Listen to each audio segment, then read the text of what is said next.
Qala Ibrahim Al-Khawwas, "Innallah la yaqbalu min 'amilin 'amala illa bisidqi wa isabatil haqq." Sesungguhnya Allah tidak menerima amalan orang yang beramal kecuali dengan kejujurannya dan mengenai yang benar. Jadi Allah itu menerima ibadah kita yang jujur dan benar.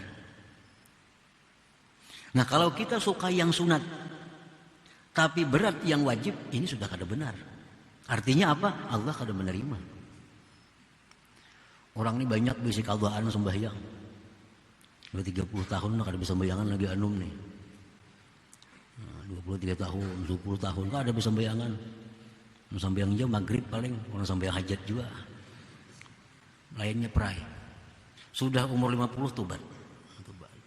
Nah, ini mesti dibayar sembahyang nih di Allah. Tapi nya malas mengkalda, malas. Tapi kalau tarawih rajin, sembahyang duha rajin. Ini satu alamat itu karena nafsu, bukan karena Allah. Kalau karena Allah, bayar hutang dulu. Bayari kadaan, hanyar tarawih, hanyar sembahyang duha, hanyar sembahyang witir. Bayari kadaan. Itu yang Allah suka. Dan lebih besar itu pahalanya ketimbang sembahyang tarawih, witir dan lain-lain tadi. Kalau kita masih ada hutang yang wajib kepada Allah Subhanahu wa taala.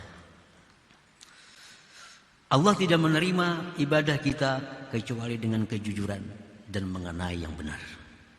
Kalau kita rajin sunat, malas fardu, tanda kada benar. Artinya apa? Kada diterima oleh Allah Subhanahu wa taala. Wa qala Muhammad ibnu Abil Wardi, halakul khalqi fi hirfain. Muhammad ibnu Abil Wardi berkata, binasanya ini manusia pada dua pekerjaan. Istighalun bin nafilah wa tadyi'u faridah wa amalul jawarih bila muwasa'atil qalbi. Binasanya kita dalam dua pekerjaan. Pertama, kita sibuk dengan yang sunat, yang wajib ketinggalan. Sibuk dengan yang sunat, yang wajib ketinggalan. Nah, kalau demikian kita binasa. Kita binasa. Sibuk melakukan perkara-perkara yang sunat, tapi banyak kewajiban yang terlalaikan.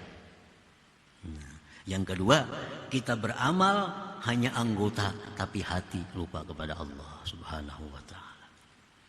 Wa kam min qa'imin laisa lahu illa sahar. Berapa banyak orang yang beribadah di malam hari, tapi yang dia dapat hanya begadang malam. Kada dapat pahala. Kenapa sebabnya? Karena hatinya lalai kepada Allah. Anggota tubuhnya beribadah, tapi hatinya lalai. Allah tidak menerima min qalbin lahin. Allah kada menerima daripada hati yang lalai itu. Nah, para muhibbin rahimakumullah. Qala ba'dul ulama, berkata sebahagian ulama, man kanatil fadailu ahamma ilaih min ada'il faraid fahuwa makhdu'. Barang siapa yang adalah perkara sunat itu lebih dia pentingkan dari menunaikan yang fardu, itu orang tertipu, terperdaya. Tertipu, terperdaya. Yang sunat diutamakan. Yang sunat diutamakan. Yang wajib dilalaikan. Itu makhdu', tertipu. Artinya tertipu apa? Kalau dapat pahala, dikiranya dapat pahala, kada. Nah, tertipunya di situ. Kenapa? Karena ada yang wajib yang lebih dahulu mestinya dikerjakan daripada yang sunat-sunat gitu.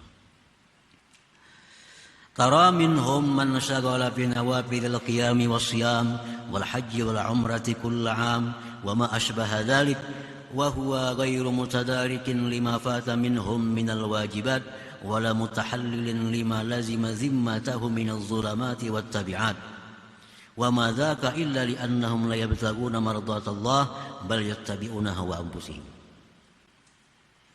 Engkau melihat sebagian manusia, orang yang rajin, yang sibuk dengan sembahyang sunat, puasa sunat, haji umrah tiap tahun dan seumpama itu. Sedangkan dia tidak memperdapati sesuatu yang telah luput dari mereka dari kewajiban-kewajiban.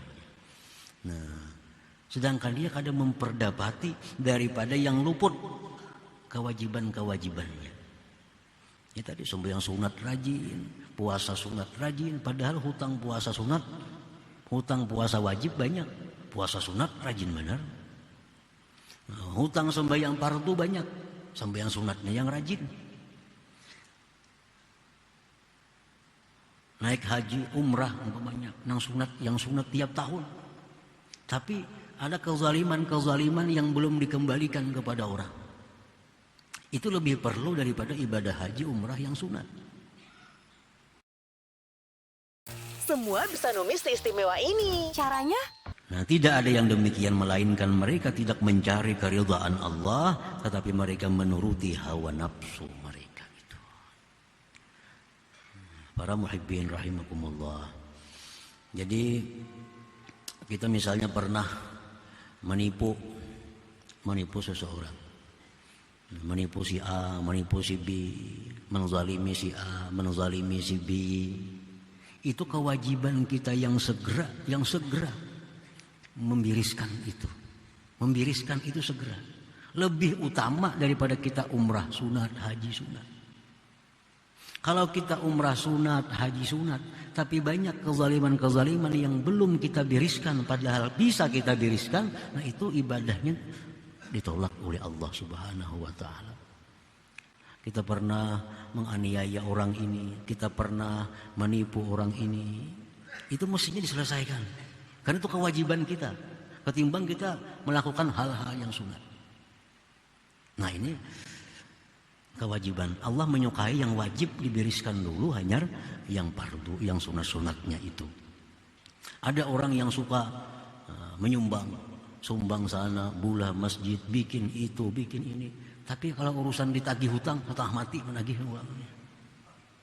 Ada manusia seperti itu. Bah, kalau soal sosial, 100 juta sumbang sana, 100 juta sumbang sini. Hutang 10 juta, setengah mati menagih, ada mau bayar. Padahal ini hutang yang sampai tempo ini wajib dibayari. Maulah masjid itu sunat. Nah mestinya apa? Hutang ini dibirisakan. Karena sampai temponya, orang sudah menagih. Nah ini pertanda apa? Sosial itu bukan karena Allah. Bukan karena Allah. Tapi ada kepentingan duniawi yang dicari. Sudah jelas itu. Makanya mencari keridhaan Allah, hutang dirisakan. Ini sampai waktu, sampai tempo, orang sudah mencari, orang sudah menagih, ya segera dibayari. Nah itu tanda bahwa sosialnya itu bukan mencari keridhaan Allah, bukan karena Allah, tapi mencari sanjungan pujian di sisi manusia. Itu tertipu, sedikit pun tidak dapat ganti dari Allah Subhanahu wa Ta'ala, apalagi pahala di akhirat. Nah, para muhibbin rahimakumullah, qala Daud alaihi salam, Nabi Daud berkata, Rabbi aina ajiduk. Ujar Nabi Daud, wahai Tuhanku, di manakah aku mendapati Engkau? Di manakah aku mendapati Engkau? Maksudnya di manakah aku mendapati keridhaan Engkau? Di manakah aku mendapati rahmat Engkau? Di manakah aku mendapati penerimaan Engkau? Faqala lahu, jar Tuhan menjawab, utruk nafsak. Tinggalkan nafsu engkau. Tinggalkan nafsu. Begitu kita beribadah kepada Allah karena Allah, bukan karena nafsu, di situ kita akan dapat rahmatnya, akan dapat keridhaannya, akan dapat penerimaannya. Tapi kalau ibadah kita ini bercampur dengan nafsu, bukan karena Allah semata, kita kadang akan mendapati Allah, kadang akan mendapati rahmat Allah, kadang akan mendapati ridhanya Allah, kadang akan mendapati kabulnya, diterima oleh Allah. Nabi Daud bertakun lawan Tuhan, aina ajiduk, di manakah aku dapati engkau? Allah menjawab, utruk nafsak, tinggalkan nafsu engkau. Kalau kita beribadah karena Allah semata, jangan ada nafsu di dalamnya, jangan ada kesenangan nafsu, karena itu akan merusak nilai ibadah kita di sisi Allah Subhanahu wa Ta'ala. Nah, jadi kalau kita banyak hutang lagi sembahyang fardu, itu disegerakan. Sembahyang lain itu ditutup sementara dulu, ganti lawan mengqadhahnya. Kecuali qabliyah ba'diyah terus jalan, karena bagian dari kesempurnaan sembahyang. Kadang-kadang di padahi itu adalah mas sayangnya meninggal sembahyang duha, itu nih ya nafsu ngarannya. Mana baik pinjar mangkada duha. Hutangnya ada lagi, banyak kali lagi, jadi baik hutang itu dibayari dahulu pada duha itu. Pertama pahalanya ganal itu Tuhan ketujuh itu. daripada kita sembahyang duha. Ganti lawan mengqadha kalau kita yakin bahwa kita masih banyak hutang sembahyang dengan Allah Subhanahu wa taala.